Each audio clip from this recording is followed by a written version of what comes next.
Assalamualaikum warahmatullahi wabarakatuh. Selamat datang di channel saya, Trisan Channel. Oke, saya akan melanjutkan membaca buku yang berjudul Bicara Itu Ada Seninya, Rahasia Komunikasi yang Efektif, pengarang Oh Suyang, penerbit BIP Kelompok Gramedia. Untuk kali ini saya akan melanjutkan membaca di bab kedua yang berjudul Pintar Mendengar, Pandai Berbicara. Di dalam bab 2 ini dibagi menjadi beberapa subbab, yaitu tanya, puji, bereaksi, kualitas sebelum kuantitas, ucapan yang menidurkan, ucapan khusus yang memikat hati, tertawalah 20 menit sekali, dimulai dengan pukulan, diakhiri dengan sentuhan, teknik membujuk paling ampuh, negosiasi untuk memperoleh keinginan, dasar dari perdebatan, dengarkan. Oke, mari kita membaca. Bab 2, Pintar Mendengar, Pandai Berbicara. Dalam satu halaman ada tulisan yang berjudul Teknik terpenting dalam komunikasi adalah mendengar. Subbab pertama, tanya, puji, bereaksi. Pertanyaan wujud ketertarikan. Ajarkan saya cara berkomunikasi yang baik dengan suami. Bagaimana supaya saya bisa berdialog dengan baik dengan orang tua? Pertanyaan tersebut sering saya dengar sejak dikenal luas sebagai pakar komunikasi. Di antara para penanya, ada yang pernah melakukan konsultasi berbicara. Namun, kebanyakan di antara mereka tidak tahu bagaimana cara menjalin komunikasi yang baik di kehidupan nyata. Karena mereka hanya belajar sampai teknik, bagaimana bersuara yang bagus atau berbicara yang baik saja. Oleh karena itu, saya membuat rumus terapi komunikasi yang dapat diterapkan dengan mudah oleh siapapun dalam kehidupan sehari-hari berdasarkan pengalaman saya memberikan jasa konsultasi. Rumusnya sangat sederhana, yaitu C sama dengan Q kali P kali R. Communication sama dengan question kali price kali reaction. C adalah communication atau komunikasi. Ada 3 hal yang diperlukan untuk memenuhinya, yaitu Q atau question, pertanyaan, P atau price, pujian, dan R atau reaction atau reaksi. Dengan demikian, komunikasi akan berjalan dengan lancar dan baik. Harus mengandung pertanyaan, pujian, dan reaksi. Pertanyaan adalah bentuk ketertarikan terhadap lawan bicara. Oleh karena itu, pertanyaan dapat disebut sebagai dasar komunikasi. Komunikasi tidak akan terwujud jika tidak ada ketertarikan sama sekali terhadap lawan bicara. Berbicara tanpa ketertarikan sama saja seperti berbicara sendiri dengan tembok. Dalam buku How to Win Friends and Influence People karangan Dale Carnegie, ketertarikan ditegaskan dalam 6 aturan untuk mendapat kesan yang baik. Dalam aturan pertama, sungguh-sungguh tertarik dengan lawan bicara, dan aturan kelima, ungkapkan ketertarikan Anda terhadap lawan bicara.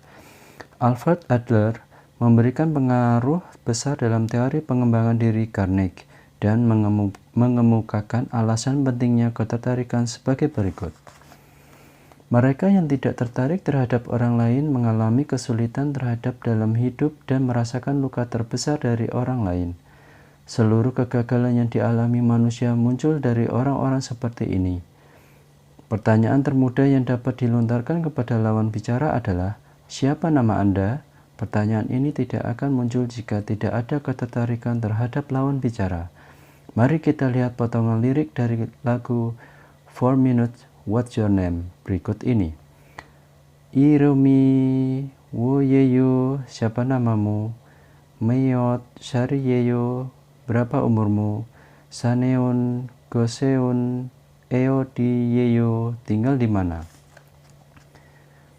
Saat kita memiliki perasaan terhadap lawan bicara, maka pertanyaan-pertanyaan yang mengandung ketertarikan seperti ini akan muncul dengan sendirinya. Orang yang mengeluarkan pertanyaan ini berarti ingin membangun hubungan dengan lawan bicaranya. Jika tiba-tiba kita ingin mengajaknya untuk bertemu, makan bersama, atau menjadikan pacar, tanpa pertanyaan yang mengandung ketertarikan, maka tidak mungkin akan berhasil. Komunikasi yang baik akan menjadikan hal tersebut bisa terwujud. Di lingkungan apartemen atau pertemuan warga, pertanyaan menjadi begitu penting. Duduk saja dalam barisan tidak akan mendatangkan kebaikan. Saat kita melontarkan pertanyaan seperti, tinggal di gedung mana? Atau, anak Anda sekolah di mana? Bisa menjadikan Anda cepat akrab dengan tetangga. Terlebih lagi dalam hubungan suami istri, pertanyaan berperan menjadi pelumas cinta. Seiring lamanya tinggal bersama, perasaan cinta akan memudar dan dialog pun akan berkurang. Jika didiamkan begitu saja, hal tersebut bisa menjadi malapetaka. Oleh karena itu, kita harus selalu mengingat tujuan dan melontarkan pertanyaan yang mengandung ketertarikan sesering mungkin. Habis potong rambut, bagaimana pekerjaan di kantor? Pujian detail mendatangkan reaksi yang baik. Pujian sangat penting untuk membentuk hubungan yang kokoh. Dalam buku Well Done, cara terbaik melatih paus pembunuh atau orca yang beratnya mencapai 3 ton agar bisa memberikan petunjuk yang menakjubkan adalah dengan menggunakan pujian. Orca sering melakukan kesalahan dalam latihannya, namun jangan pernah memarahinya karena kesalahan ini dan tetap fokus pada hal-hal yang baik darinya, serta tunjukkan dukungan dan pujian terhadapnya. Dengan begitu akan terbentuk hubungan yang kuat antara orca dan sang pelatih sehingga orca akan memberikan penampilan terbaiknya. Pujian mempunyai efek yang instan dan kuat terhadap manusia. Dalam satu kelas yang saya bawakan di lembaga pendidikan, banyak peserta yang sudah lanjut usia, rata-rata berusia 69 tahun. Jika suasananya menurun, kelas tidak akan berjalan dengan baik. Pada saat seperti ini, pujian yang pas perlu dipergunakan. Kakak terlihat muda sekali, kulit nenek halus sekali. Reaksi terhadap hal ini akan langsung tampak. Mereka menjadi senang, saling berbincang sambil berseloroh, dan berpartisipasi lebih aktif di dalam kelas. Ruang kelas menjadi dipenuhi oleh suasana harmonis. Pujian akan lebih efektif dengan menunjukkan bagian tubuh tertentu, misalnya, alis Anda tebal, kulit Anda seperti bayi, atau tubuh Anda seperti pelatih yoga. Kita dapat memuji benda yang dipakai sang lawan bicara seperti dasi, kemeja, kacamata, dan sepatu. Mungkin Anda berpikir bahwa siapapun bisa memuji dengan mudah, namun banyak situasi di mana pujian tidak bisa keluar pada saat kita ingin memuji. Misalnya, kita bertemu dengan tetangga yang sedang menggendong anaknya. Kita ingin memuji anaknya yang berada di dalam selimut bayi. Tetapi, karena lahir belum ada yang begitu spesial darinya, sehingga kita bingung bagaimana harus memujinya. Hal seperti ini hampir sering terjadi. Oleh karena itu, diperlukan latihan memuji. Kita perlu membiasakan diri untuk memuji agar bisa fleksibel, seperti bekas dalam kondisi apapun. Umpan balik dengan nada antusias. Reaksi muncul jika kita mendengarkan ucapan lawan bicara. Reaksi yang paling umum adalah umpan balik verbal seperti "oh ya". Siapapun pasti ingin terus berbincang lebih lama dengan lawan bicara yang menunjukkan reaksi seperti ini. Dan legenda dunia bincang-bincang, Larry King mengatakan bahwa aturan pertama dalam berdialog adalah mendengarkan. Tunjukkanlah dengan sungguh-sungguh bahwa Anda tertarik dengan apa yang sedang dikatakan oleh lawan bicara, sehingga dia pun akan berbuat demikian terhadap Anda. Untuk menjadi pembicara yang hebat, Anda harus terlebih dulu menjadi pendengar yang hebat. Saya sering melihat pasangan suami istri yang hubungannya kurang harmonis karena komunikasi mereka tidak lancar. Kesamaan mereka adalah kurang memberi umpan balik terhadap ucapan lawan bicara. Mereka lebih banyak berbicara dan ingin lawan bicara mendengarkan saja dengan baik. Karena itu, komunikasi tidak terjadi. Dalam dialog ada aturan 1, 2, 3. Sekali berbicara, 2 kali mendengarkan, 3 kali memberi umpan balik. Inilah yang dibutuhkan oleh pasangan yang mengalami hambatan komunikasi, mendengarkan, dan merespon. Lanjut dengan subbab berikutnya, kualitas sebelum kuantitas. Pasangan yang tidak mengobrol 30 menit dalam sehari. Saya jarang mengobrol dengan suami, dia seperti mengabaikan saya. Kalau kami bicara pasti bertengkar, sehingga lebih baik kami tidak berbicara. Ucapan tersebut sering saya dengar dari ibu rumah tangga berusia 40-an. Saya memahami kesulitan tersebut karena usia saya pun sebaya dengannya. Menurut laporan Kementerian Wanita dan Keluarga, waktu dialog antara pasangan usia parubaya 40 hingga 50-an adalah yang terendah. Sebanyak 34,4% pasangan berusia 40-an mengobrol kurang dari 30 menit dalam sehari. Sedikit lebih banyak daripada pasangan berusia 50-an yang sebesar 34,1%. Kurangnya waktu mengobrol seperti ini menandakan komunikasi di antara pasangan tersebut tidak berjalan dengan baik. Dalam keluarga saya pun, waktu untuk mengobrol sangat sedikit. Saya mengajar di kampus, perusahaan, dan lembaga pendidikan, serta aktif di panggung-panggung seantero negeri menjadi moderator dan penyiar dalam berbagai kegiatan. Setiap hari saya begitu sibuk sampai harus menyewa road manager. Oleh karena itu, sesampainya di rumah saya pasti langsung tertidur. Suami saya pun selalu bekerja di luar, sehingga mudah saja untuk muncul konflik di antara kami karena kurangnya dialog. Namun, kami mengatasinya dengan bijak. Suami saya mampu menjadi teladan, rela mengurus masalah di rumah, ia tidak pernah sekalipun mengeluh. Selain itu, kami juga secara efisien menerapkan rumus komunikasi C sama dengan Q kali P kali R. Saat saya bertanya sesuatu seperti, menurutmu bagaimana hasil promosi jabatan kali ini? Ia yang tadinya menatap televisi langsung menoleh ke arah saya. Lalu dengan wajah tidak enak hati, ia menjawab, aku tidak terlalu berharap. Kemudian saya berkata, ya, kesempatan bukan kali ini saja. Kalau bukan kali ini, mungkin lain kali. Semoga yang terbaik. Ia pun tersenyum hangat, tidak berhenti sampai di sini. Ia mungkin tidak tertarik lagi kepada televisi, dan langsung bangkit serta duduk di dekat saya dan bercerita. Ia yang biasa pendiam dan tidak banyak bicara mengemukakan kontribusi, prestasi, dan kehebatannya selama di perusahaan. Saya akan mendengarkan sambil menunggu waktu yang tepat untuk mengatakan, oh ya, atau oh begitu. Dengan demikian suami saya pun dapat mengungkapkan seluruh isi pikirannya. Mungkin karena hal ini suami saya seperti tidak terlalu stres tentang pekerjaan di kantor dan urusan di rumah. Bagian yang berat berkurang saat berdialog dengan saya. Kami mengatasi dengan baik situasi sulit yang biasa dihadapi pasangan yang sama-sama bekerja dengan rumus terapi komunikasi. Menurut hasil kuesioner yang disebar Asosiasi Populasi, Kesehatan, dan Kesejahteraan Korea, penyebab utama kurangnya komunikasi di antara pasangan usia parubaya adalah pekerjaan. Selanjutnya diikuti dengan pemakaian televisi, komputer, smartphone, terkurasnya waktu karena mengurus anak, serta kurangnya teknik dan pengalaman berdialog.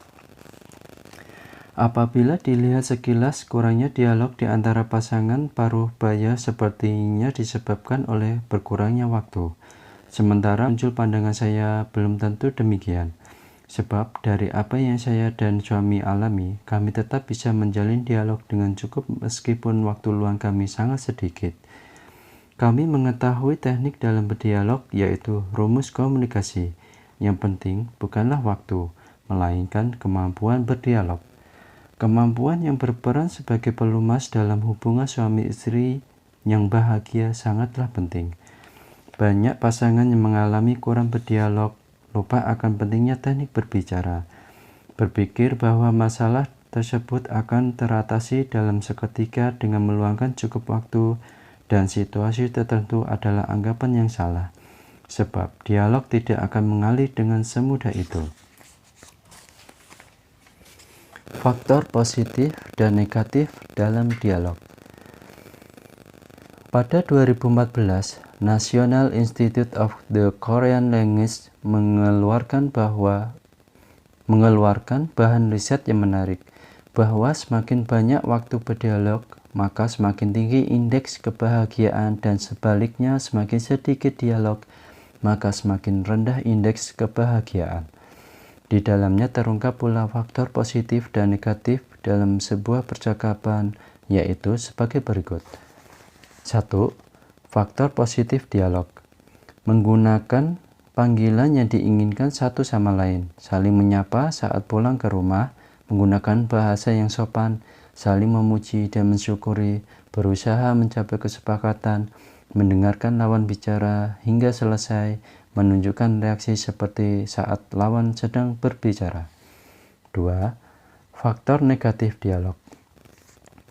Menggunakan umpatan atau kata-kata kasar saat marah, membanding-bandingkan dengan orang lain, berbohong di situasi mendesak, meluapkan perasaan yang terpendam saat marah, tidak nyaman berbicara sambil menatap wajah lawan, tidak menggunakan humor, saling mengkritik dan menuding, mengungkit-ungkit kebaikan diri sendiri, mengakhiri obrolan dengan pertengkaran. Kita harus mengetahui hal-hal seperti ini dengan lebih banyak berdialog. Di dalam faktor positif dialog, kita dapat melihat rumus komunikasi, tertarik terhadap lawan bicara, memberi pujian, dan bereaksi. Sementara untuk faktor negatif, dialog perlu diingat dan dihindari. Alih-alih memberikan pujian, berbicara menggunakan kata-kata kasar atau umpatan dan membandingkan dengan orang lain akan membuat komunikasi tidak terbentuk sama sekali. Lelaki sebelah rumah katanya naik pangkat, membandingkan dengan orang lain. Bisa apa kita dengan gaji sekecil itu? Mengkritik dan menuding. Penghargaan ini kita dapat berkat kemampuanku yang hebat, menyebut-nyebut kebaikan diri sendiri. Aku capek, berhentilah, mengakhiri obrolan dengan pertengkaran. Perlunya dialog bukan hanya untuk pasangan suami istri. Dalam hubungan dengan orang yang sering dijumpai seperti keluarga, teman, atau rekan kerja, kita dapat menemukan kesulitan akibat komunikasi. Karena kita mengira orang lain dapat mengerti perasaan kita hanya dengan berbicara secukupnya. Mari kita eratkan hubungan dengan orang terdekat dengan faktor positif dialog. Dengan berbicara seperti contoh di bawah ini, waktu dialog pasti akan menjadi lebih banyak. Semua baik-baik saja di kantor, saling menyapa saat pulang ke rumah. Terima kasih sayang, saling memuji dan mensyukuri. Benarkah menggunakan bahasa yang sopan? Capek ya, aku mengerti. Menunjukkan reaksi mengerti dan mendengar. Lanjut dengan subbab yang berikutnya, ucapan yang menidurkan. Matematika yang membuat mengantuk. Saya bingung melihat murid-murid saya yang tidak bisa fokus ke pelajaran. Bagaimana caranya supaya tenggorokan tidak serak sehingga saya bisa mengajar dalam waktu lama? Demikian pertanyaan guru-guru yang mengajar di sekolah atau lembaga pelatihan. Kalau boleh berbangga, nilai evaluasi pengajaran saya di sekolah dan tempat pelatihan selalu bagus dan diminta mengulangi. Mungkin itu sebabnya guru-guru lain menaruh harapan besar dan berkonsultasi banyak hal kepada saya. Mereka juga ingin kelasnya disebut antusias oleh para murid. Di setiap sekolah, pasti selalu ada guru yang kelasnya digemari murid-murid dan tidak sedikit pula yang tidak. Jika sang guru mengajar dengan sedikit antusias, maka murid-murid pun menjadi kurang tertarik dengan mata pelajarannya sehingga nilainya pun menjadi jelek. Namun, ada juga beberapa guru yang mendadak bersemangat saat mengajar. Saya jadi terkenang guru matematika saya saat SMA. Beliau tidak pernah sekalipun bertatapan dengan murid-muridnya saat masuk kelas. Beliau sama sekali tidak tertarik terhadap murid-muridnya.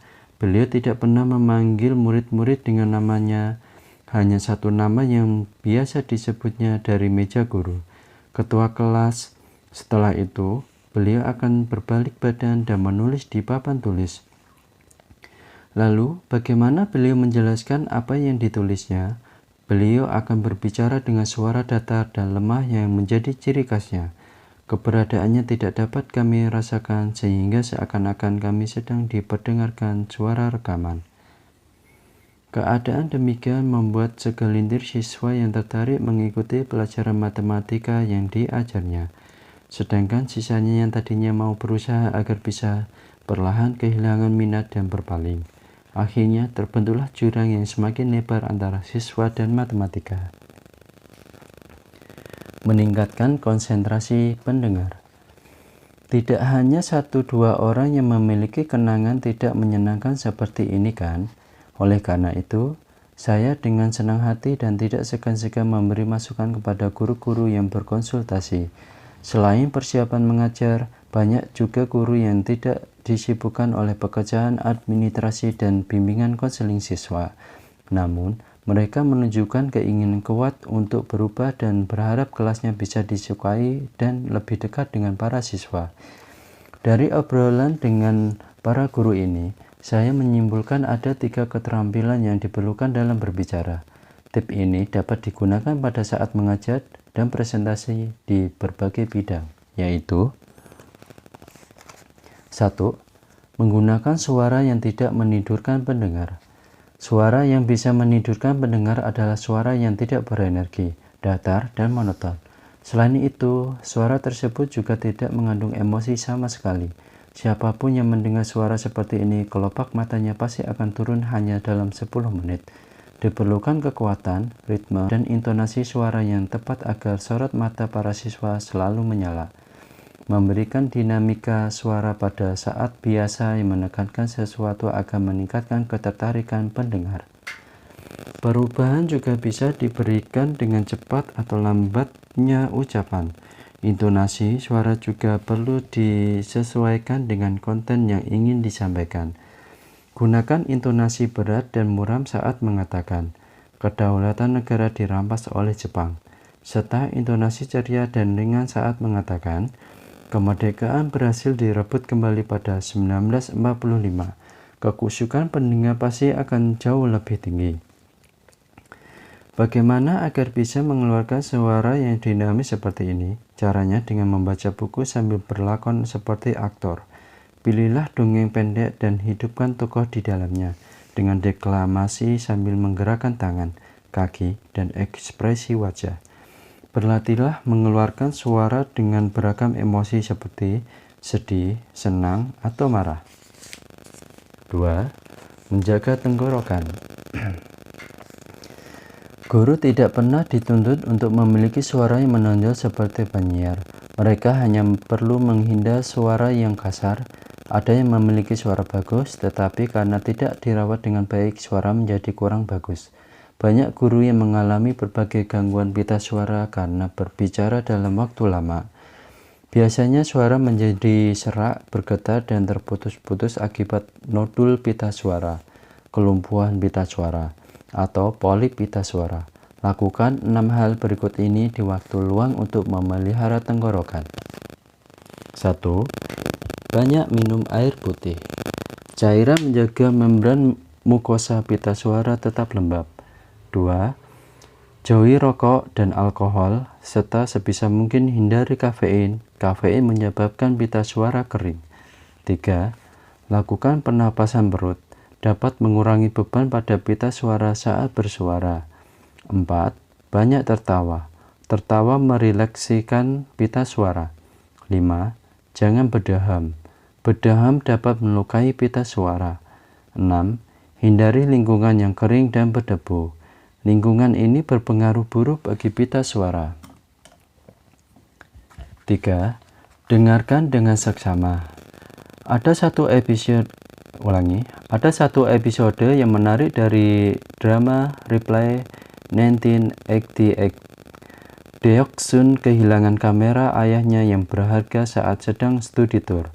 Lalu ia berteriak, "Aku akan kembali," sambil membentangkan tangannya menghadap langit. Karena takut tidak diakui lagi sebagai anak di keluarganya, ia merengek minta pulang dan berkata kepada gurunya bahwa ia tidak bisa ikut berlibur. Sang guru pun turun tangan. Ia menelepon keluarga Deoksun. Dia sangat takut dimarahi, padahal studi tour ini hanya sekali dalam hidupnya. Setelah sang guru berkata demikian, ayahnya pun berbicara pada Deoksun. "Tidak apa-apa, bersenang-senanglah." Sedemikian pentingnya sikap mendengarkan dari seorang guru terhadap ucapan muridnya, apalagi wali murid Deoksun tidak mendengarkan keluhannya. Mungkin ia akan dicap sebagai siswa yang membangkang. Namun, kepedulian sang wali kelas membuat Deoksun kembali bersemangat, tidak cemas lagi, dan bisa menikmati acara studi tour dengan riang. Mendengarkan bagi seorang guru memiliki efek yang sama dengan peringatan dan perintah yang tegas. Sikap mendengarkan keluhan dan kegelisahan lawan bicara akan mendekatkan pembicara dan pendengar dalam waktu singkat. Lanjut dengan subbab yang berikutnya, ucapan khusus yang memikat hati. Kalimat horor, apakah aku berubah? Ucapan apa yang bisa menyenangkan pacar saya? Apa yang harus saya katakan agar pacar saya senang? Para mahasiswa kadangkala memberikan saya pertanyaan tersebut. Jawaban untuk pertanyaan tersebut tentu saja lebih dikuasai oleh konsultan percintaan. Namun, karena semua bidang berhubungan dengan aktivitas bicara, saya mencoba untuk memberikan tip kepada mereka. Ucapan dan gaya bicara yang senang didengar oleh pria maupun wanita dari lawan jenisnya jelas ada. Siapapun yang menggunakannya dengan tepat dapat menjadi ahli percintaan. Jika hal ini diabaikan, ikatan antara lawan jenis tidak akan terbentuk. Yang lebih parah lagi, secantik apapun wanita itu, ia akan mudah diputuskan oleh pria. Pernah ada seorang wanita yang meminta konsultasi kepada saya. Usianya pertengahan 20-an, dan ia merupakan mantan finalis Miss Korea. Banyak laki-laki yang mengejarnya, namun mereka hanya bertahan selama beberapa bulan saja. Setelah mengobrol dengannya, tidak tampak ada yang janggal dengan sifatnya. Masalahnya adalah ucapannya. Ia mengaku sering berkata, "Ia cantik ya," atau "Apakah aku berubah?" kepada kekasihnya. Sesudah diagnosa selesai, saya pun memberinya resep. Ada ucapan wanita yang tidak suka didengar oleh pria. 2 di antaranya adalah, "Ini cantik ya," dan "Apakah aku berubah?" Ucapan ini akan menjadi penghalang hubungan dengan sang kekasih. Sebaiknya jangan pernah mengucapkan perkataan tersebut. Kemudian saya memberitahunya 4 ucapan wanita yang sangat dibenci. Kemudian saya memberitahunya 4 ucapan wanita yang sangat dibenci oleh pria dan menyuruhnya untuk menghindarinya. Antara lain, 1. "Minta maaf dong." 2. "Sayang, ini bagus ya." 3. "Apakah aku berubah?" 4. "Terserah." Kalimat pertama bersifat tidak mengacuhkan ucapan seseorang. Pria seringkali tidak tahu apa kesalahannya kepada wanita.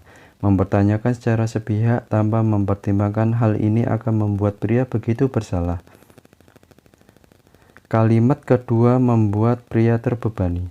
Pria yang baru berpacaran akan menghadiahkan apapun untuk mendapatkan hati kekasihnya.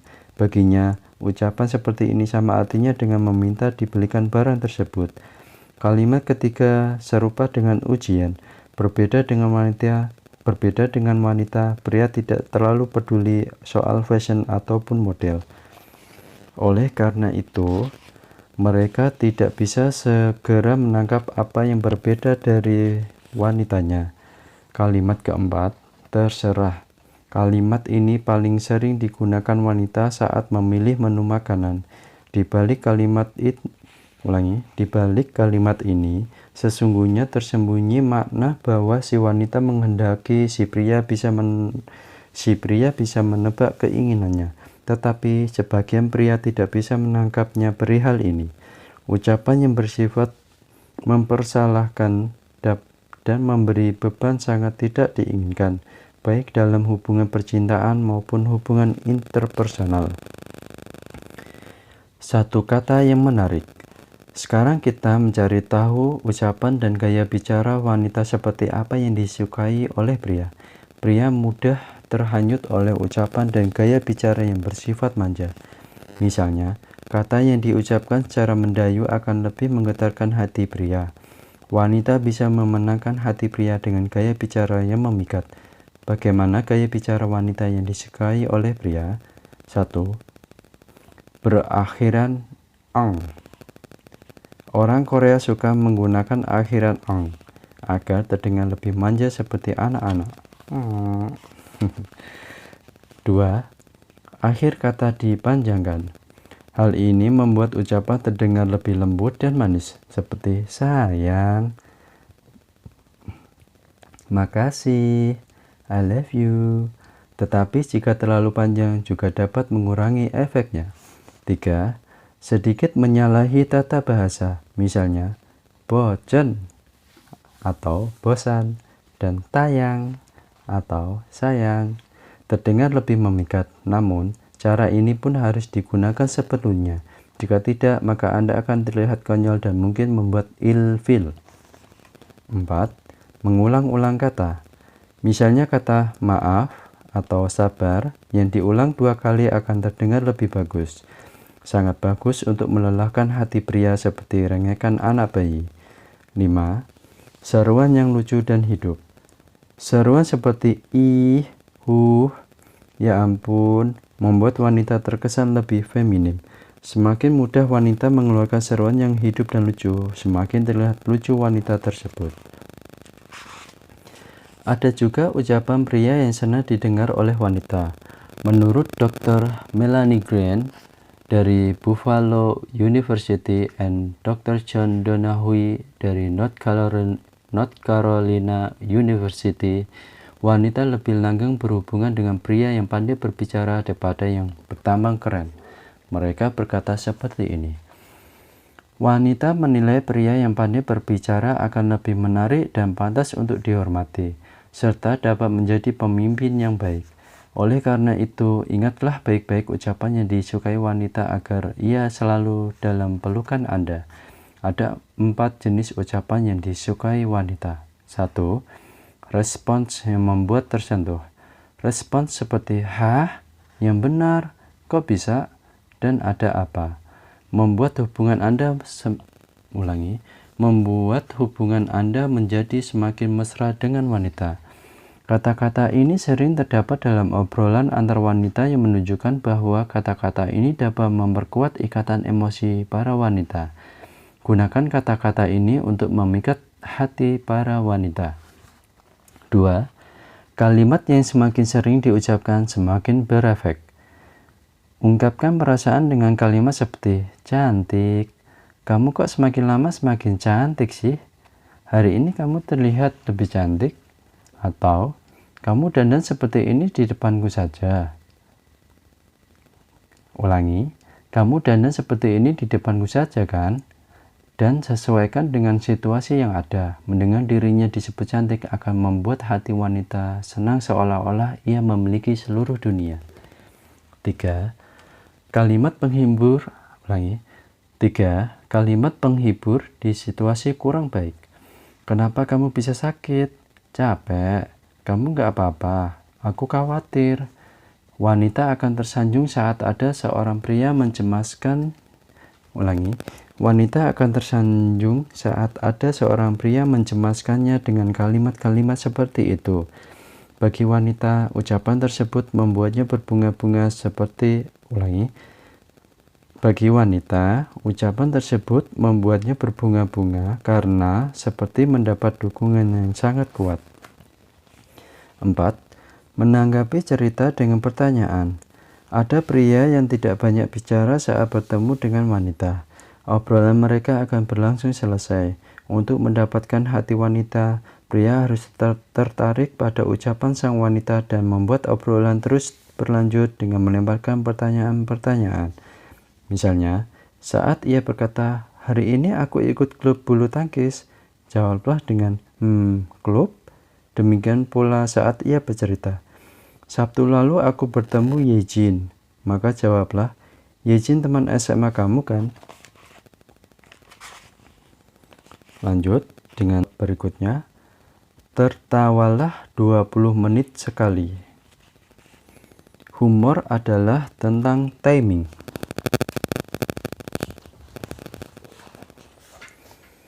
Tahukah Anda faktor penghambat komunikasi? Contoh umumnya adalah hubungan yang kaku, situasi yang menegangkan, dan kebosanan atas rutinitas yang berulang.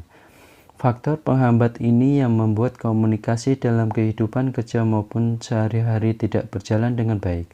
Lalu apa trik khusus untuk mengatasi faktor penghambat ini? Jawabnya, humor dan pujian. Ada seorang anggota dewan yang sangat humoris. Tanpa ragu ia berkata kepada presiden, pintar, elegan, dan bermartabat.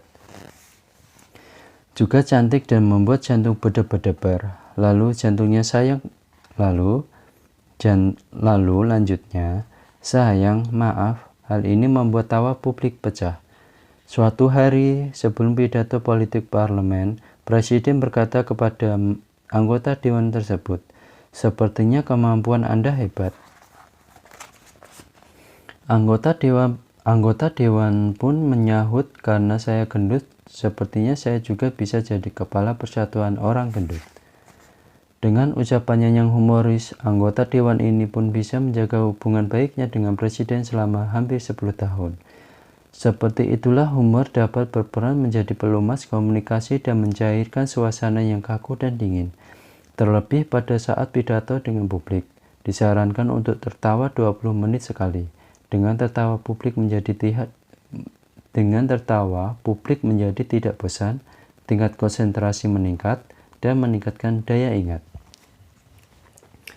Umumnya kita memakai materi audio visual seperti kontre, cerita pendek, atau UCC, User Created Content, yang menarik untuk menyajikan humor dalam ucapan kita. Namun banyak juga yang hasilnya tidak sesuai harapan. Dalam buku How to Talk to Anyone, Anytime, Anywhere, Larry King menyebutkan ada 4 macam ucapan yang menghalangi humor. Ucapan ini sangat sederhana dan sering mengecewakan audiens. Saya mau menceritakan sebuah lelucon.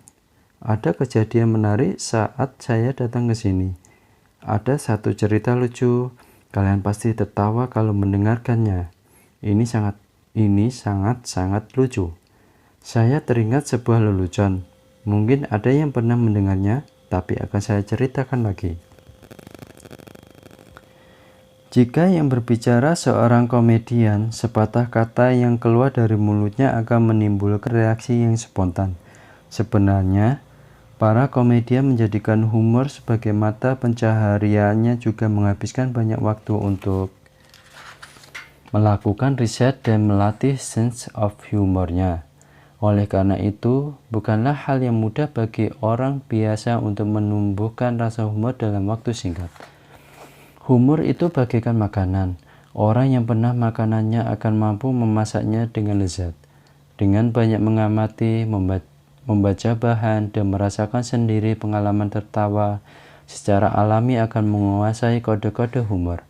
Kalau sudah demikian, kita akan mampu menyajikan humor yang dapat diterima semua orang. Cara bagus untuk melatih rasa humor adalah dengan menonton banyak drama atau pertunjukan komedi. Pergilah ke pertunjukan komedi dan tertawalah sepuasnya. Persamaan orang-orang yang tidak mempunyai rasa humor dan garing adalah tidak tahu kapan dan kenapa harus tertawa. Oleh karena itu, membaur dengan orang-orang di tempat pertunjukan dan tertawa sebanyak-banyaknya dapat melatih sense of humor. Cara selanjutnya adalah menonton televisi bersama anak-anak. Anak-anak bereaksi secara spontan terhadap stimulus dasar sehingga tidak akan tertawa terhadap humor yang sulit dan rumit. Dengan tertawa bersama anak-anak saat menonton televisi, kita akan mempelajari poin mendasar dalam tawa yang dirasakan oleh semua orang, mulai dari orang dewasa sampai anak-anak. Namun, yang paling utama adalah humor adalah soal waktu. Selucu apapun kisah humor atau anekdot yang kita cari dan hafalkan, tidak akan berguna jika dibawakan pada saat yang tidak pas. Humor harus menyatu dengan diri kita dan keluar dengan sendirinya untuk mendapatkan respon yang baik dari audiens. Dengan menguasai rasa dan kode humor yang sesuai dengan diri, kita akan bisa membawa dialog yang menyenangkan. Fungsi positif rayuan. Pujian adalah cara atau taktik komunikasi terbaik untuk merangsang motivasi pegawai dan mengeratkan hubungan antara atasan dan bawahan. Setiap orang ingin dipuji. Jika kita memiliki ketertarikan terhadap lawan bicara, akan selalu ada bahan bagi untuk Setiap orang ingin dipuji. Jika kita memiliki ketertarikan terhadap lawan bicara, akan selalu ada bahan bagi kita untuk memujinya. Kutipan di atas diucapkan oleh Mary Kay Ash, founder perusahaan kosmetik terkenal Mary Kay Cosmetics Inc. Perusahaan ini menetapkan pujian sebagai budaya bisnis mereka. Hal inilah yang membuat perusahaan kosmetik skala kecil yang menjual produknya sendiri secara langsung ini melejit menjadi perusahaan global. Pujian berperan khusus sebagai pelumas komunikasi. Dalam suasana kaku seperti dalam hubungan yang tegak lurus antara pihak pertama dan pihak kedua, pujian sangat efektif untuk meredakannya. Namun banyak orang yang khawatir jika pujian mereka terkesan seperti menjilat. Mereka takut pujiannya disalahartikan sebagai rayuan yang dilontarkan hanya untuk menyenangkan hati orang lain. Namun, harus diketahui bahwa rayuan pun memiliki fungsi positif. Penyair Amerika Ralph Waldo Emerson pernah berkata seperti ini. Tidak ada yang tidak suka dengan rayuan, karena rayuan menampakkan bahwa kita adalah orang yang penting sehingga orang lain harus menyenangkan diri kita. Sebenarnya rayuan adalah tindakan meninggikan harkat seseorang dengan mengamatinya secara seksama dan memujinya di depan orang-orang. Jika orang membicarakan aib seseorang di belakangnya, maka orang merayu seseorang di hadapannya. Untuk membentuk hubungan baik dan akrab dengan seseorang, kita harus tahu bagaimana cara merayu. Rayuan yang mengandung sesungguhnya dan tidak akan ada bedanya dengan pujian. Untuk dapat memuji dengan baik, kita harus lebih dulu tertarik terhadap orang tersebut dan mengamatinya dengan seksama. Jangan melihatnya hanya sekilas, tapi perhatikan baik-baik. Dengan begitu, kita akan dapat mengeluarkan rayuan yang jujur alias pujian. Kakak jadi cantik sekali. Ini adalah bentuk pujian yang dangkal. Orang yang mendengarnya bisa merasa tidak enak hati sehingga maksud tidak tersampaikan dengan baik. Sebagaimana gantinya ucapan seperti ini. Scarf-nya bagus sekali, padahal desainnya rumit, tapi bisa cocok sekali dengan kakak.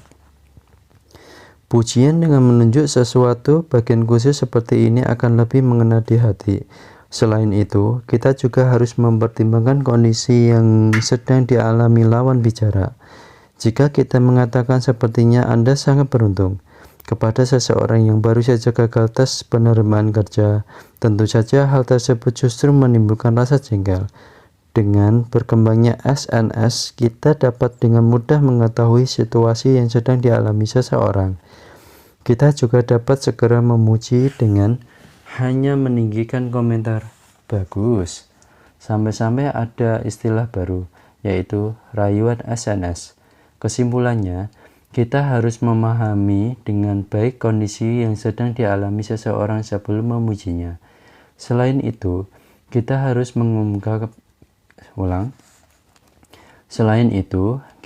mengungkapkan pujian tersebut secara detail.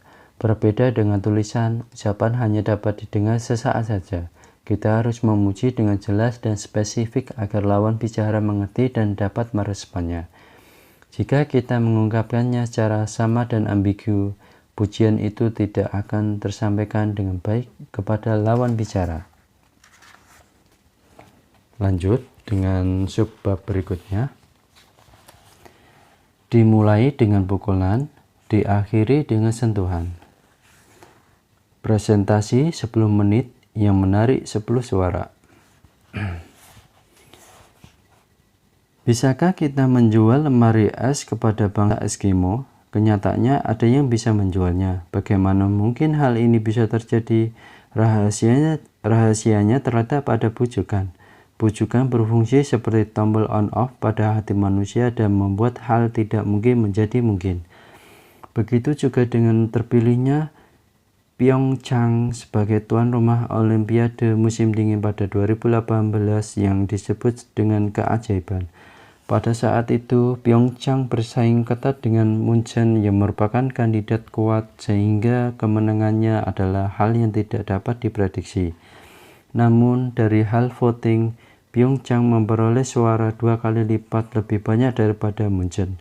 Presentasi memegang peranan yang besar dalam hasil. Presentasi pendek yang menarik 10 suara lebih.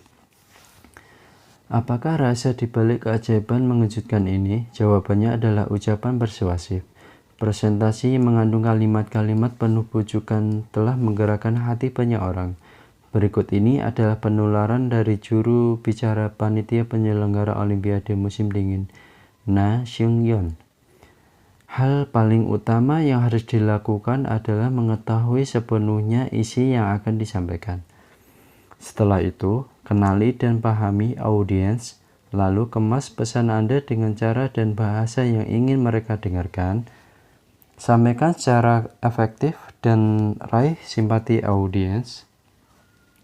Terakhir, gerakan hati audiens dengan menambahkan semangat sebelum Anda mulai membujuknya.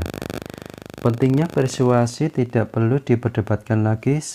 Setiap ahli memiliki pendapat yang hampir sama tentang hal ini.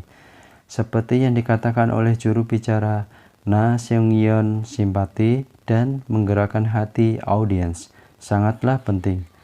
Ia juga menambahkan satu detail rahasia lagi, yakni memikat audiens dengan kalimat pembuka yang orisinal. Hal ini sama dengan apa yang biasanya saya tekankan saat mengajar. Kalimat penutup yang menentukan. Rumus berikut ini adalah rangkuman dari pandangan beberapa ahli mengenai pokok-pokok pujukan. P sama dengan P kali S kali T. Persuasion, punch, sympathies, thoughts. P pertama adalah persuasion, pujukan. P kedua adalah punch, pukulan.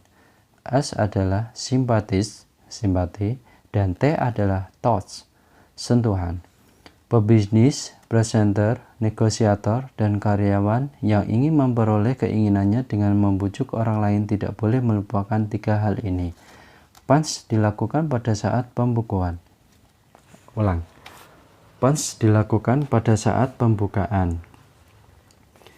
2 orang yang tidak saling kenal saat pertama kali bertemu akan bersikap waspada dan mengamati satu sama lain. Mengeluarkan bujukan dalam kondisi tegang seperti ini sangatlah sulit.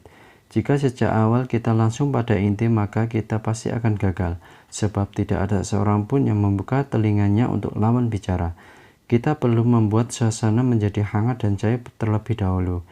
Pertanyaan merupakan cara yang paling efektif untuk hal ini. Cuaca hari ini bagus ya. Cari kerja sekarang susah ya. Anda kesulitan merencanakan masa tua? Pertanyaan seperti ini akan memancing rasa penasaran lawan bicara. Mereka pun membuka hatinya dengan mudah karena merasa seperti bertemu dengan tetangga, senior, atau teman dekat. Sama seperti para wanita yang umumnya melontarkan pertanyaan seperti, "Kamu tahu apa yang aku lakukan kemarin?" Saat membuka obrolan, pertanyaan ini sama maknanya dengan mulai sekarang simak ceritaku baik-baik. Anda juga bisa melemparkan cerita-cerita yang menarik, contohnya sebagai berikut. Mengapa 320 warga Amerika bisa meninggal dunia akibat makanan yang dimakannya? Kenapa Apple bisa menjadi perusahaan yang inovatif? Saya ada satu pertanyaan. Pengalaman apa yang tidak bisa Anda lupakan tentang Olimpiade? Simpatis atau simpati membuat hati lawan bicara menyatu dengan Anda. Menyelaraskan perasaan, pendapat, dan argumen Anda kepada orang lain tidaklah mudah. Tidak ada gunanya menekankan soal moral agar kesedihan ataupun kesenangan Anda tersampaikan kepada orang lain. Kesedihan dan kesenangan Anda hanyalah api di seberang sungai bagi orang lain, tidak akan menjalar padanya. Walaupun begitu, ada satu cara sampaikan kisah Anda yang sebenarnya. Dalam tayangan TED atau TED, yang terkenal adalah kalimat pembuka yang mencatat tingkat kesuksesan 100%, yaitu kisah pribadi. Kisah jujur yang Anda alami secara pribadi dapat meraih simpati audiens. Saya pun demikian. Ada satu repertoar yang seiring saya temui dalam beberapa kuliah dan kelas. Saya tinggal dan besar di pinggir rel.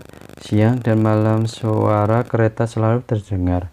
Orang tua saya bekerja di pabrik sepatu dan keadaan keluarga kami tidak begitu beruntung. Saya adalah anak yang tumbuh tanpa mimpi. Ketika saya menceritakan hal ini di pembukuan, muncul reaksi dari kursi penonton. Mereka yang tadinya sibuk menatap ponsel, mengobrol dengan orang di sebelahnya, ataupun menguap langsung meluruskan pandangan. Aku hanya tahu dia pengajar terkenal yang hebat. Lalu mereka akan menyimak ucapanku dengan rasa penasaran seperti menikmati drama seru sambil berpikir. Ternyata dia juga pernah menderita dan sengsara. Sekarang ia bisa berdiri di sini setelah berhasil melewati semua itu.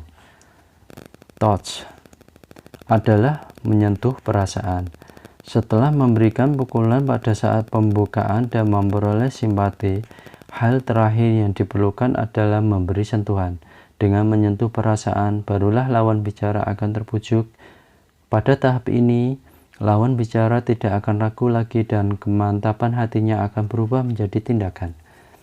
Dalam dunia bisnis, pada tahap inilah konsumen memutuskan untuk membeli produk.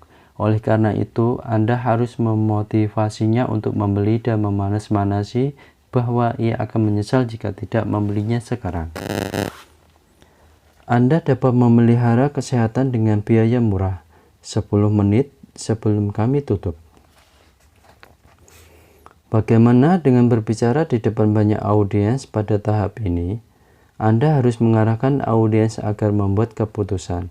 Inilah sentuhan yang dimaksudkan juru bicara Na Seung-yeon di depan sebagai menggerakkan hati audiens. Anda dapat mengakhiri dengan ucapan seperti ini. Nah, berakhir sudah wisata kita pada hari ini. Kini masa depan kalian yang mengejutkan akan dimulai. Sekarang saatnya Anda memutuskan setelah mendengar saran yang saya berikan. Lanjut dengan subbab yang berikutnya, teknik membujuk paling ampuh. Introvert pun bisa menjadi pembujuk andal. Saya pernah mengajar selama 2 tahun di GS Home Shopping untuk para home shopping host baru. Trainer dari luar yang mengajar hingga 2 tahun merupakan hal baru di tempat ini. Biasanya pengajar lain hanya bertahan beberapa bulan saja. Sebelum akhirnya berhenti, para home shopping host yang baru masuk ke perusahaan dengan menembus tingkat kompetisi ketat 1:100 memiliki kemampuan bicara yang sangat hebat. Bisa dibilang mereka hampir setara dengan para penyiar. Melatih mereka sama sekali bukan hal mudah. Jika mereka tidak menerima saya dengan baik, maka sama saja saya tidak punya kompetensi sebagai home shopping host trainer. Bila saya sendiri tidak diakui oleh para home shopping host, bagaimana saya bisa mengajari mereka soal rahasia menjaring konsumen? Sungguh tidak masuk akal. Oleh karena itu, saya mempersiapkan kelas dengan belajar dan berlatih berkali lipat dari biasanya. Garis besar pengajaran saya adalah berbicara dengan persuasif, karena tujuan utama home shopping host adalah menggerakkan hati konsumen dan menggiringnya agar membeli produk. Mereka tidak perlu cara bicara yang energik seperti penyiar, dan terpenting adalah kemampuan membujuk konsumen dengan ucapan yang berkesan. Paul Meyer merupakan raja asuransi dunia. Ia terjun ke dunia asuransi untuk menyambung hidup setelah putus kuliah karena kondisi keluarga. Namun, karena sifatnya yang tertutup dan gagap dalam berbicara, catatan prestasinya tidaklah memuaskan. Setiap hari ia latihan berbicara di depan cermin. Ia seolah-olah sedang berhadapan dengan konsumen dan berulang kali menjajakan dagangannya. Akhirnya, ucapan yang terbata-bata berubah menjadi ucapan yang menarik. Ia mampu membujuk siapapun dan menjadi miliarder asuransi di usia 30-an. 4 mantra meningkatkan rasa percaya diri. Hal yang saya tekankan secara khusus kepada para home shopping host baru adalah sumpah ucapan. Saya meminta mereka meneriakkan keempat isi sumpah tersebut dengan suara lantang. Tentu saya juga membuat mereka memahami satu persatu maknanya. Dengan sumpah ini, mereka bisa membujuk banyak orang dan mengubah obrolan menjadi menarik. Teknik ini tidak hanya bermanfaat bagi home shopping host saja, sangat berguna bagi mahasiswa yang akan menghadapi wawancara kerja, menjadi pegawai, eksekutif perusahaan, dan para pembisnis dan berbagai bidang. Bagikan sumpah tersebut sambil berdiri di depan cermin setiap kali Anda memiliki waktu luang. Hari demi hari, mulailah terapkan sumpah berikut dalam cara bicara Anda. Saya memberi salam dan berbicara sambil tersenyum. Saya berbicara sambil menatap dan dengan lafal yang tepat. Saya berbicara dengan jelas dan percaya diri. Saya mengubah ekspresi dan gerakan tubuh sesuai isi ucapan. 1. Saya memberi salam dan berbicara sambil tersenyum. Ada seorang profesor dengan prestasi penelitian yang luar biasa. Ia juga seorang penulis buku yang dikenal publik. Namun, respon terhadap kuliahnya di kampus tidak terlalu bagus. Ia punya kebiasaan membelalakan mata dan menaikkan satu sudut bibirnya. Ia memang berhasil sebagai ilmuwan, tetapi tidak sebagai seorang individu di mata para mahasiswanya. Ia memiliki kesan dingin dan galak. Ia mengalami masalah komunikasi publik karena tidak mampu menyadari betapa pentingnya sebuah senyuman. Rasanya tidak berlebihan jika saya menekankan tentang pentingnya senyuman. Profesor James V. McConnell dari jurusan psikologi Universitas Michigan berkata seperti ini tentang senyuman. Senyuman membuat manajemen, pengajaran, atau penjualan lebih efektif dan membuat lebih bahagia dalam mengasuh anak. Wajah yang tersenyum lebih bermakna besar daripada wajah yang masam. Profesor Nicholas Gugen dari Fakultas Sosio-Kognitif Psikologi Université de Bretagne, Prancis memaparkan hasil percobaan menariknya dalam 100 Pages Experience and Psychology du Consommateur. Ia meminta seorang pelayan wanita muda di sebuah bar untuk membawakan minuman yang dipesan tamu sambil tersenyum. Ternyata pelayan tadi menerima tip 3 kali lebih banyak daripada pelayan wanita yang tidak tersenyum. Sehingga Profesor Gugen berkesimpulan bahwa tersenyum lebih ceria akan lebih efektif. Selain itu, jangan lupa untuk memberi salam. Penulis drama dari Inggris, Grace Bernard Shaw, dulu adalah anak yang pemalu dan tertutup sehingga takut bila bertemu orang. Namun, ia mulai memberi salam kepada orang-orang agar bisa berubah. Perlahan-lahan ia menjadi orang yang periang dan aktif. Orang-orang pun jadi menyukai dirinya. Dengan demikian, senyum dan salam adalah katalis yang membuka hubungan interpersonal. 2. Saya berbicara sambil menatap dengan lafal yang tepat. Akting maupun perawakan aktris Choi Ji-woo dan aktor Kwon Sang-woo sangatlah sempurna. Kalaupun ada kekurangan, hal itu terletak pada pelafalan mereka. Mereka sering kesulitan membunyikan konsonan di akhir suku kata sehingga suara yang keluar pun terdengar lucu. Cinta akan kembali. Mohon bantuannya, Pak. Lafal mereka yang tidak sempurna ini sesekali menjadi bahan kritikan. Pelafalan yang salah membuat makna dialog jadi tidak tersampaikan dengan baik. Hal ini menjadi pukulan telak bagi kemampuan akting mereka. Demikian pula bagi orang biasa, komunikasi tidak akan berjalan normal akibat pelafalan yang tidak tepat.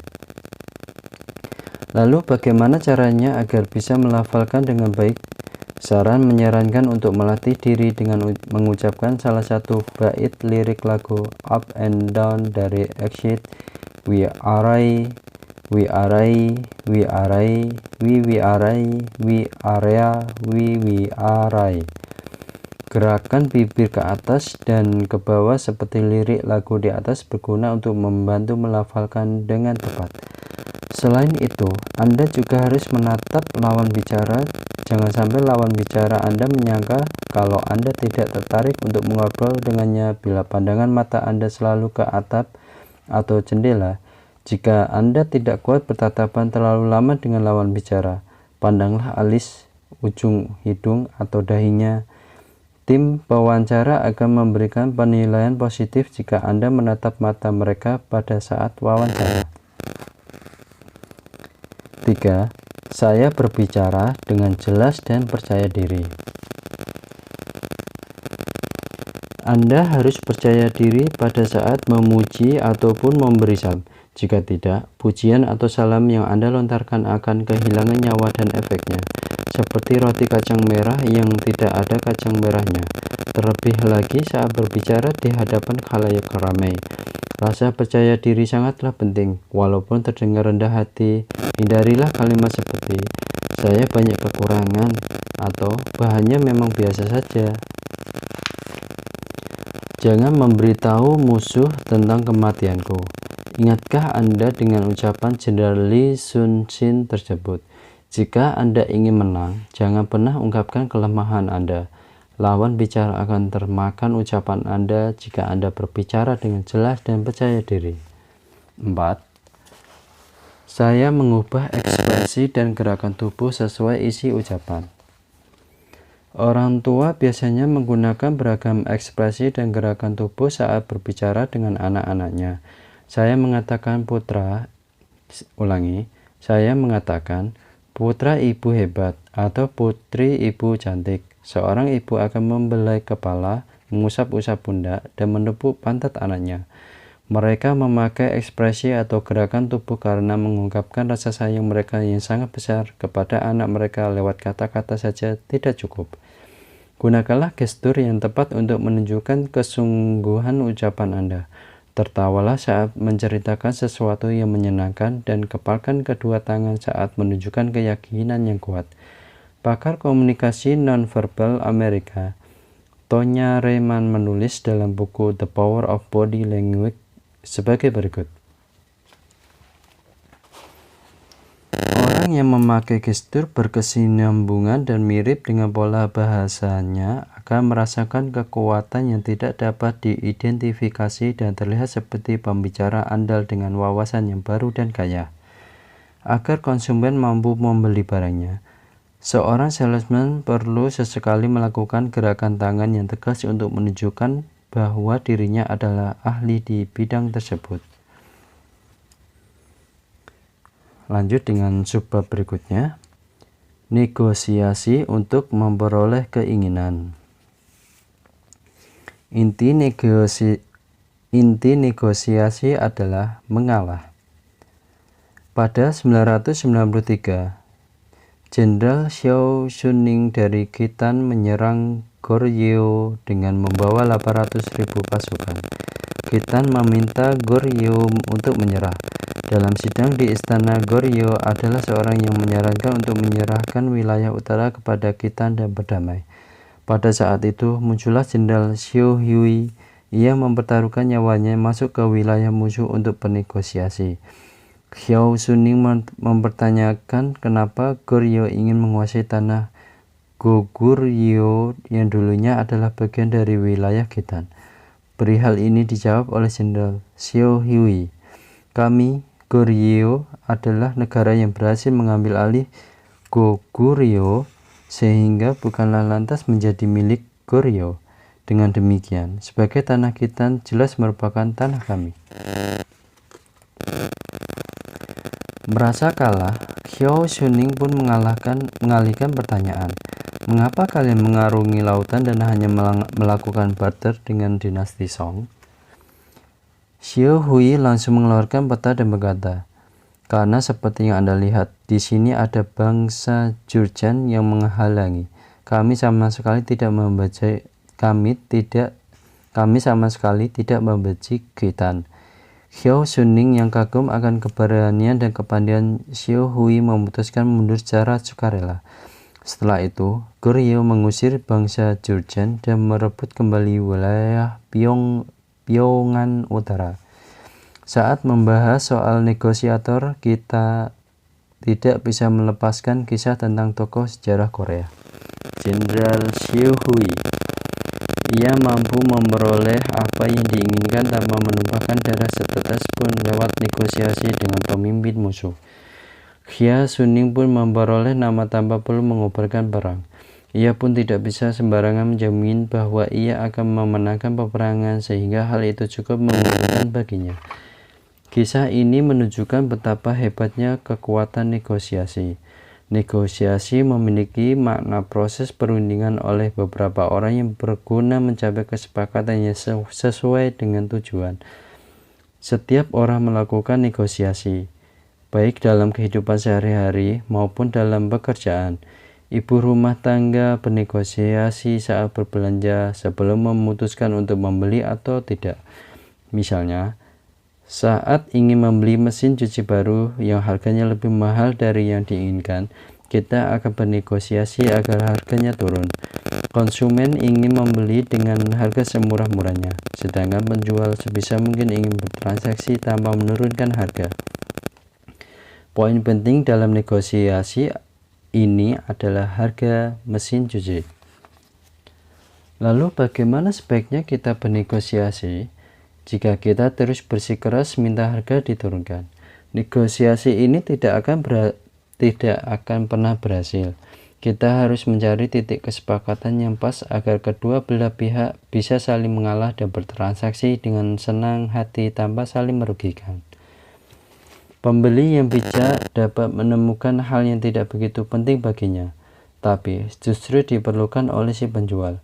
Kalau dikasih diskon, saya akan cari tahu teman-teman saya yang ingin membeli mesin cuci juga.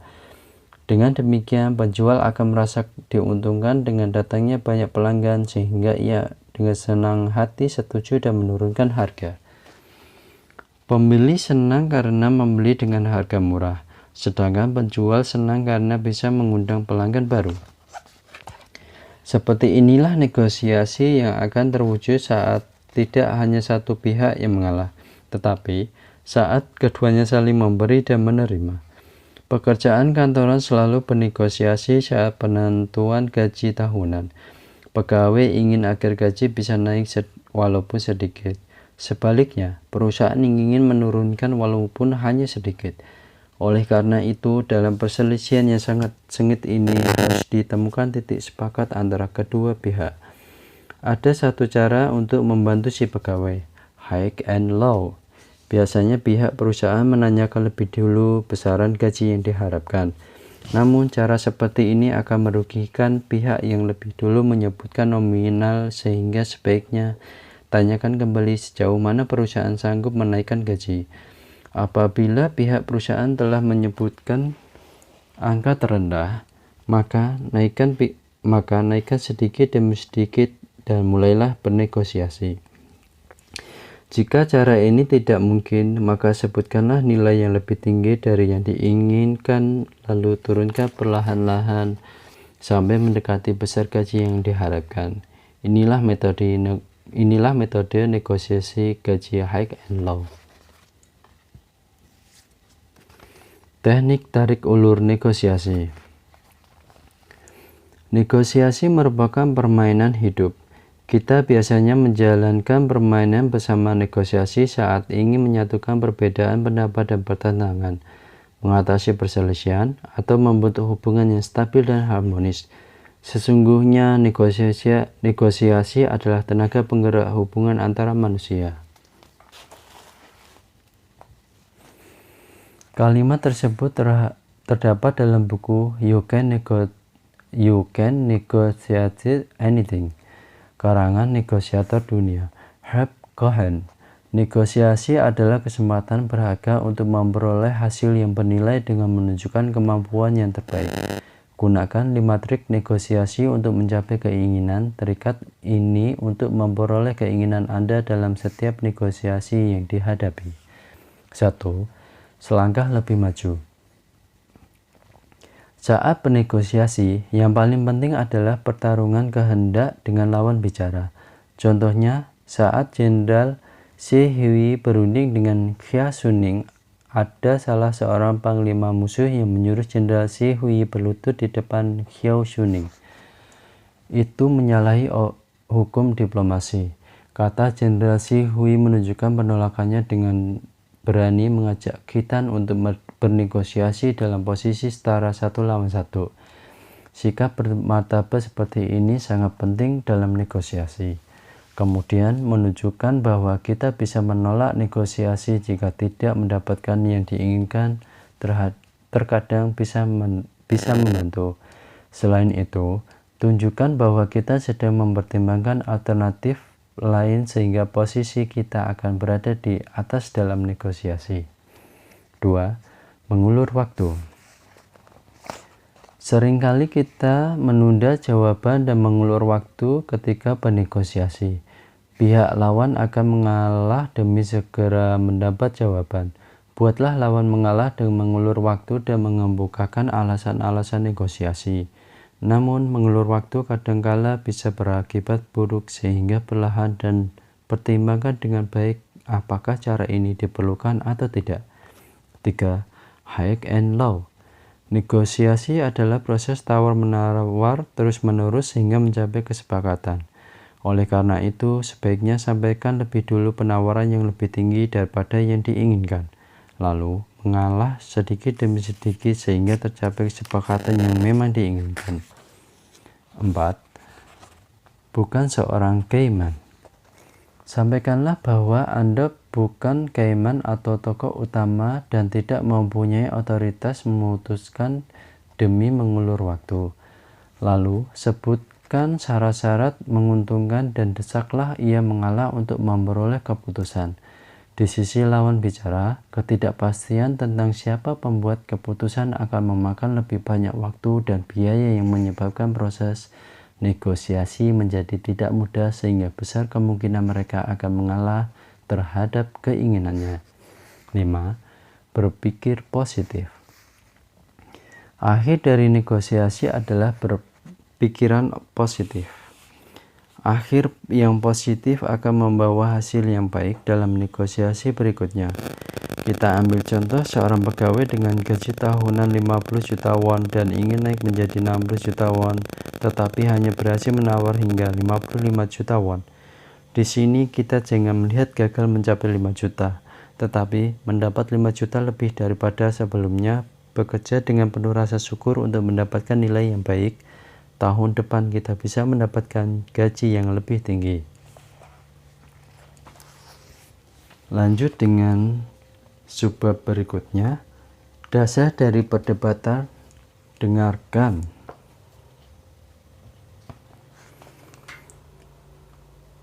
Hafruta, metode pengajaran debat orang Yahudi. Ajarkan saya teknik debat yang baik. Adakah metode debat yang efektif?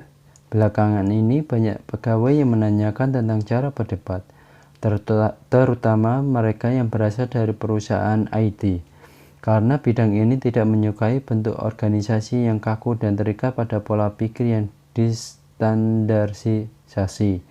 Mereka memerlukan ide-ide kreatif yang melampaui pemikiran yang ada dan berguna mengembangkan produk serta teknologi baru yang membuka era baru. Oleh karena itu, dibutuhkan diskusi bebas antar karyawan. Facebook memahami nilai dari diskusi dan menjadikan budaya diskusi sebagai tenaga penggerak pertumbuhan perusahaan. Hackathon hasilnya. Kata gabungan dari hacking dan maraton bermakna diskusi akhir yang berguna untuk mendobrak pemikiran yang ada dan menciptakan nilai baru.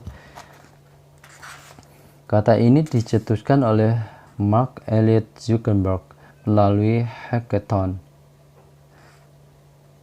Facebook mendapatkan ide-ide segar dari para developer teknologi yang berkumpul untuk menunjukkan kemampuannya sehingga perusahaan tersebut dapat berkembang sebagai penyedia layanan sosial network mendunia. Bangsa Yahudi dapat memimpin dunia juga karena debat. Sebanyak 25% mahasiswa Ivy League Amerika dan 30% mahasiswa Universitas Harvard adalah orang Yahudi. Terlebih lagi 22% peraih penghargaan Nobel pun merupakan orang Yahudi. Di sini dapat kontribusi besar Hafruta metode pengajaran debat ala orang Yahudi. Karena selama kita bertanya dan berpikir dalam kondisi kegiatan otak meningkat sampai titik terbaiknya. Debat adalah kegiatan sekelompok orang untuk menyampaikan pendapatnya tentang sebuah topik atau masalah dan membuktikannya kebenaran pemikirannya. Di dalam debat harus ada